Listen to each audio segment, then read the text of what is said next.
Today we're all here in a combined effort to convince this funny little federal government to get the hell off traditional country.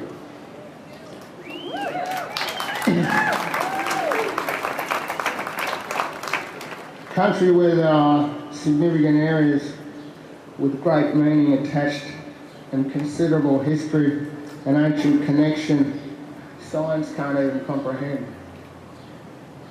I must say, if this type of development happened here on the city beaches, there would be massive uproar in the community. I don't profess to know the ins and outs of this problem, but I do know what it means to be pushed out of your land and the impacts associated with that. As we, Wurundjeri, have been impacted upon losing much of our culture, song, dance, language, most importantly our land, spiritual places on country where we go and worship. So I want to say how proud you Melburnians make us, and I'm glad to have you reside on Wurundjeri country. Anyway, big efforts don't go unnoticed. So on behalf of my elders and the wider Wurundjeri community, let me bid you all Wominjeka, Kundi Big Valley, which translates to welcome to the Wurundjeri Nation. Thanks very much.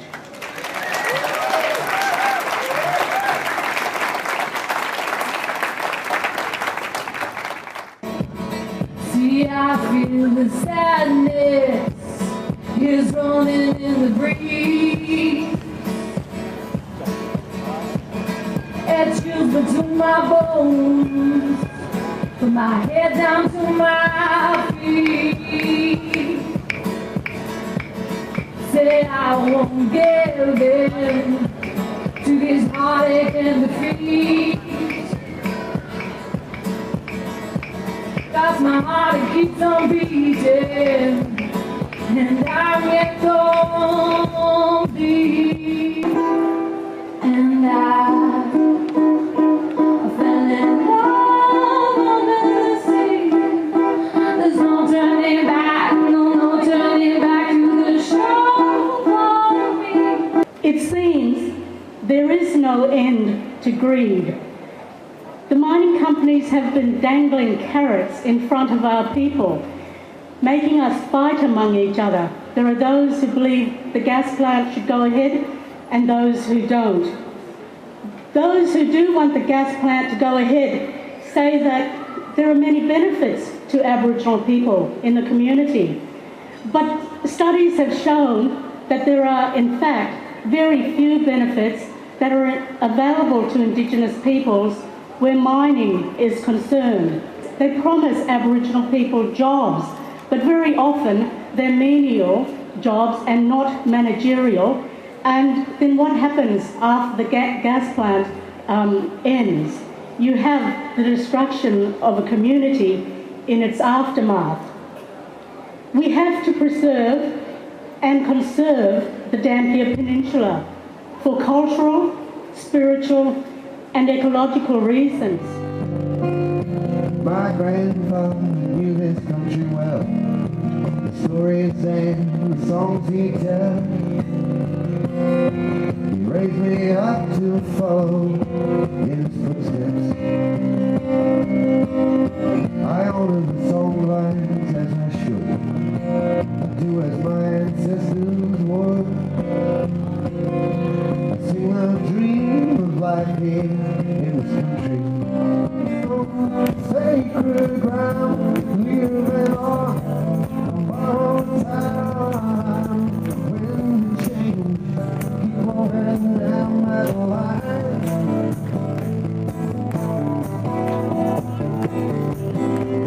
Nothing's as sacred as that I need to tell people from the beginning, because we performed a ritual of smoking, and it cleanses the soul and clears all the ill feelings that you have. So the smoke also entices the spirits that's around this part of the country. I blew some of that water. It's also a part of a ritual. It invokes the spirits of this place here.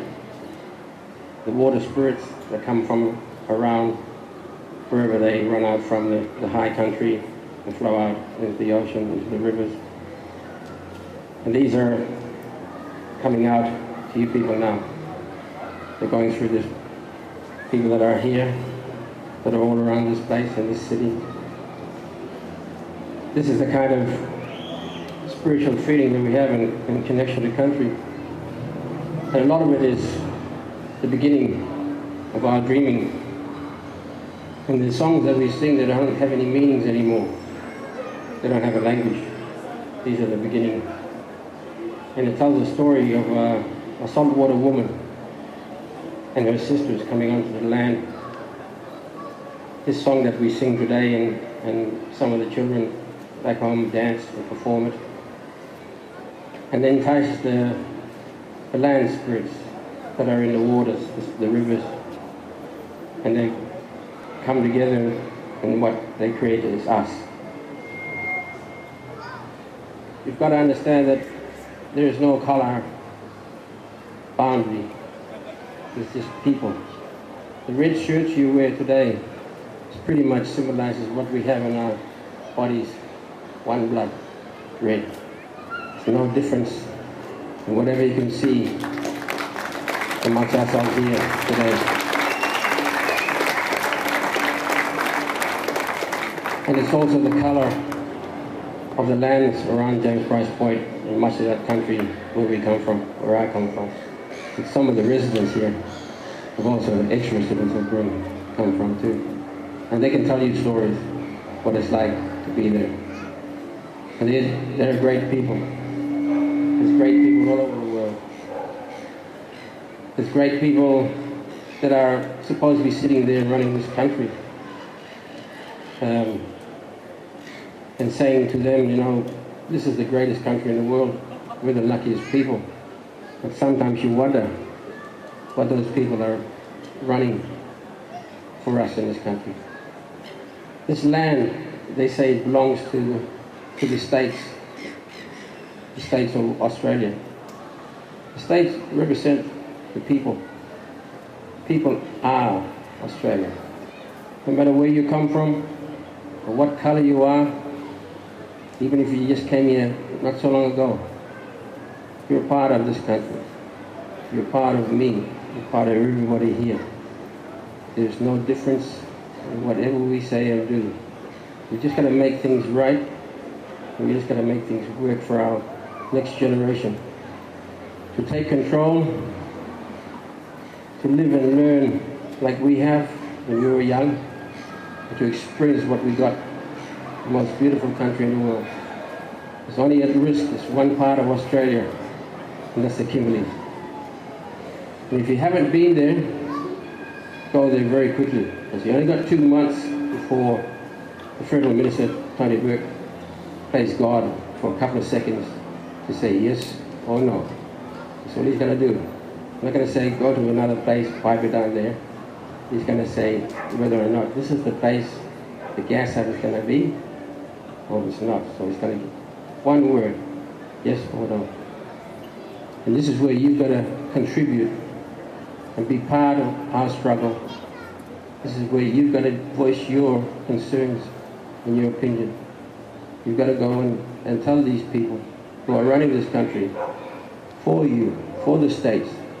Tell them what they're doing is wrong.